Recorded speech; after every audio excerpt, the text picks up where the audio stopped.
Civil सेवा अभ्यर्थियों, स्वागत है आपका हमारे चैनल टीम IAS पर। टीम IAS यानी आपका एक कदम सफलता की ओर। दोस्तों, आज के वीडियो में हम बात करेंगे बहुत चर्चित टॉपिक डंकी रूट के बारे में और जानेंगे किस तरह इलीगल माइग्रेशन में मदद करता है। दोस्तों, ये कोई नई बात नहीं है कि हर साल दुनिया भर से लाखों लोग अमेरिका, यूरोप या ब्रिटेन जैसे बड़े देशों का बॉर्डर अवैध ढंग से पार करते हैं और चुपके से किसी देश में घुसने के लिए नए तरीके ढूंढते हैं। और इन्हीं में से एक है डंकी रूट, जो सबसे ज़्यादा खतरनाक माना जाता है। दोस्तों, आपको बता दें कि पिछले कुछ समय से गैरकानूनी तरीके से विदेश जाने वाले भारतीयों की संख्या बढ़ी है। कई देशों में ऐसे भारतीयों की अवैध यात्रा पर रोक भी लगा दी गई है। अभी हाल ही में कनाडा में स्टडी करने गए 700 छात्रों को कनाडा सरकार की तरफ से इन्हें इमिग्रेशन नोटिस भी थमा दिया गया था।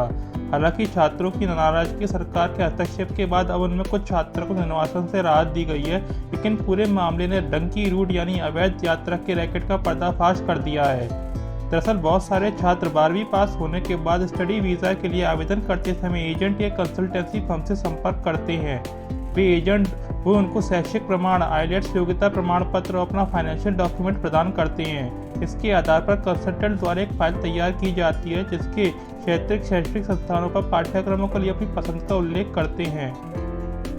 खास बात यह है कि अधिकांश छात्र सरकारी कॉलेजेस कुछ प्रमुख निजी संस्थानों को पसंद करते हैं, लेकिन यात्रा के बाद आमतौर पर कंसल्टेंसी फर्म अपनी जिम्मेदारियों से मुक्त हो जाता है और छात्र जिस देश में गए हैं, अगर वहां की कानून के मुताबिक उनके स्टडी वीज़ा में कोई कमी पाई जाती है, दस्तावेज पूरे नहीं होते, तो अवैध मान लिया जाता है और यहीं पर वे डंकी रूट का शिकार हो जाते हैं। इसके अलावा दोस्तों, इजराइल और आतंकी गुट हमास के बीच लड़ाई में बार बार ये बात आ रही है कि दुनिया का कोई भी देश गाजा वासियों को शरण देने को तैयार नहीं है। इन हालातों में बहुत संभव है कि गाजा पट्टी के लोग चुपके से दूसरे देशों तक पहुंचने लगन, ऐसा होता भी रहा है।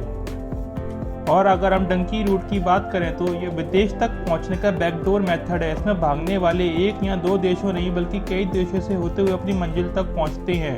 इसके लिए केवल एक देश का वीज़ा लिया जाता है और वहां तक पहुंचने के बाद आदमी गायब हो जाता है, यानी कई देशों से होते रुकते हुए चुपचाप अपनी डेस्टिनेशन तक पहुंचता है। दोस्तों, क्योंकि ये तरीका अवैध है, इसलिए इसमें ट्रांसपोर्ट भी गलत सलत होता है। जैसे कि लोगों को कार की डिग्गी या माल ढोने वाले जहाज़ों में छुपा दिया जाता है और उन्हें तभी बाहर आने को मिलता है जब वे सही जगह पहुंच जाते हैं।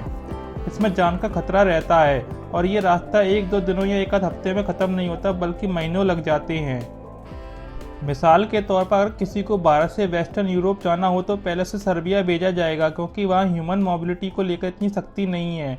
सर्बिया में ह्यूमन स्मगलर सही मौके का इंतजार करने को कहेंगे और ठीक समय आते ही क्लाइंट को किसी और देश होते हुए यूरोप के वेस्ट तक पहुंचा देंगे।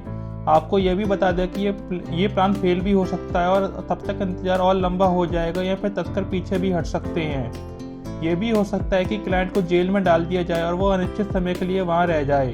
एक खतरा ये है कि अवैध तौर पर सीमा पार करते हुए कई बार लोग चरमपंथियों के हाथ पड़ जाते हैं। ये लोग बेहद खतरनाक हो सकते हैं और बहुत बार कई सारी नदियां नाले पार करने होते हैं। इसमें डूबने या कुदरती आपदा का शिकार भी हो सकते हैं। इसके अलावा कुछ लोग प्रॉपर वीज़ा लेकर आते हैं, लेकिन उसके एक्सपायर होने के बाद भी देश में रुके रहते हैं। ऐसे लोग अधिकतर टूरिस्ट होते हैं। ये कोई बिजनेस दिखाकर देश में प्रवेश करते हैं, लेकिन इन अवैध शरणार्थी को ट्रैक करना आसान और पकड़ में आने पर इनके लिए सजा भी है।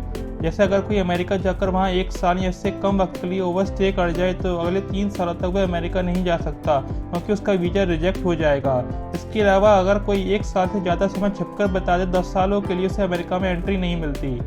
ये इस पर निर्भर करता है कि अवैध एंट्री किस तरीके से की जा रही है, क्लाइंट को किस देश में जाना है। जैसे अमेरिका और यूरोप के देशों के लिए ज़्यादा पैसे खर्च करने होते हैं। अगर कोई डंकी रूट से अमेरिका जाना चाहे तो एक व्यक्ति का चार्ज करीब 40 लाख रुपये होता है। यहाँ से उसे दुबई ले जाया जाता है और वहाँ से अजरबैजान और तुर्की होते हुए पनामा तक पहुँचते हैं और यहाँ से मैक्सिको होते हुए अमेरिका तक की दूरी नापी जाती है।